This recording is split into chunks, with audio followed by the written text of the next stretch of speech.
Shalom, selamat pagi Bapak Ibu serta saudara yang dikasih oleh Tuhan. Kiranya berkat, damai sejahtera dan sukacita dari Tuhan Yesus Kristus senantiasa menyertai kita sekalian. Sebelum kita mendengarkan firman Tuhan dan renungan, marilah kita berdoa. Tuhan Allah Bapa yang Maha Baik, kami sungguh bersyukur atas kebaikan dan kemurahan-Mu. Karena Engkau Tuhan yang selalu melindungi dan memberikan pertolongan dalam kehidupan kami. Jika saat ini kami akan mendengarkan firman-Mu, kami memohon Tuhan mengurapi kami dengan Roh Kudus-Mu agar kami dapat mengerti dan memahami apa yang Tuhan sampaikan kepada kami. Sehingga iman dan karakter kami semakin hari semakin baik dan semakin berkenan di hadapan-Mu. Terima kasih Tuhan, mampukan kami untuk menjadi anak-anak-Mu yang mentaati firman-Mu. Di dalam nama Tuhan Yesus Kristus, kami sambut berkat firman-Mu. Amin. Bapak Ibu serta saudara yang terkasih, bacaan firman Tuhan saat ini diambil dari TB 2, Kitab Kejadian pasal 41 ayat 43. Demikianlah sabda Tuhan. Firaun menyuruh menaikkan Yusuf ke dalam keretanya yang kedua, dan berserulah orang di hadapan Yusuf, "Hormat!" Demikianlah Yusuf diangkat Firaun menjadi pemegang kuasa atas seluruh tanah Mesir. Tema renungan saat ini adalah tekun menjalani proses. Bapak Ibu serta saudara yang dikasih oleh Tuhan, sebelum menjadi hewan yang cantik, kupu-kupu harus melalui beberapa tahap perubahan diri. Bermula dari telur, lalu menjadi ulat. Ulat kecil menjadi ulat dewasa. Ulat dewasa menjadi kepompong, dan kepompong kemudian menjadi kupu-kupu yang cantik dan indah.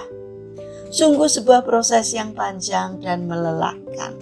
Padahal sebagian kupu-kupu hanya hidup sekitar 1 minggu. Jenis lain ada yang hidup hingga hampir setahun. Banyak orang menyukai kupu-kupu karena cantik dan menawan. Tetapi sebaliknya, jika melihat ulat, orang akan merasa jijik, sekalipun keduanya adalah makhluk yang sama. Bapak Ibu serta saudara yang terkasih, banyak orang berdoa agar bisa berhasil, hidup enak dan nyaman. Namun tidak banyak orang yang mencintai prosesnya. Akhirnya hidup berhasil itu hanyalah sebatas keinginan, bukan kenyataan. Yusuf adalah sosok yang mau diproses oleh Allah. Itu sebabnya hidupnya senantiasa berkenan di hadapan Allah. Ia bersedia menjalani proses yang menyakitkan, dijual oleh keluarga sendiri, difitnah istri majikan, hingga mendekam di dalam penjara. Namun Tuhan tidak meninggalkan orang yang percaya seperti Yusuf. Hidup Yusuf bahkan terus dibentuk oleh Tuhan, hingga akhirnya ia dipercaya menjadi penguasa di tanah Mesir. Proses yang baik pasti berbuah manis. Bapak Ibu serta saudara yang terkasih, bagaimanakah dengan kita? Apakah kita saat ini sedang mengalami proses kehidupan yang sedang Tuhan lakukan terhadap kita? Melalui masalah perekonomian, harga diri, hubungan dengan keluarga dan sesama, sakit penyakit, atau hal-hal lain yang terjadi di luar keinginan kita. Jalanilah semuanya itu dengan ucapan syukur dan tetaplah setia kepada Tuhan. Karena jika Tuhan izinkan itu terjadi, pasti ada berkat baru yang akan kita terima. Mari kita bangun karakter untuk tekun menjalani proses. Karena proses tak pernah membohongi hasil. Ikutilah setiap proses dari Tuhan dan nantikan hasilnya. Mari kita berdoa.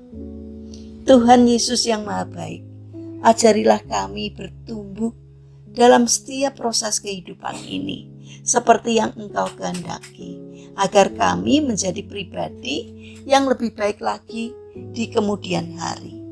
Kami juga mendoakan bagi mereka yang mengalami permasalahan dan kesulitan hidup. Kiranya Tuhan berkenan hadir untuk menolong mereka. Bapa yang Maha Kasih, kami ingin menyerahkan setiap rencana dan aktivitas kami hari ini kepadamu.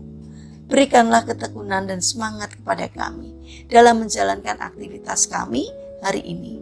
Kami memohon kiranya Tuhan yang memberkati setiap karya kami. Terima kasih Tuhan. Di dalam nama Tuhan Yesus Kristus, kami alaskan doa dan sembahyang kami. Amin. Puji Tuhan, Bapak Ibu serta saudara yang terkasih, kiranya firman Tuhan dan renungan hari ini dapat menjadi berkat bagi kita semua. Haleluya.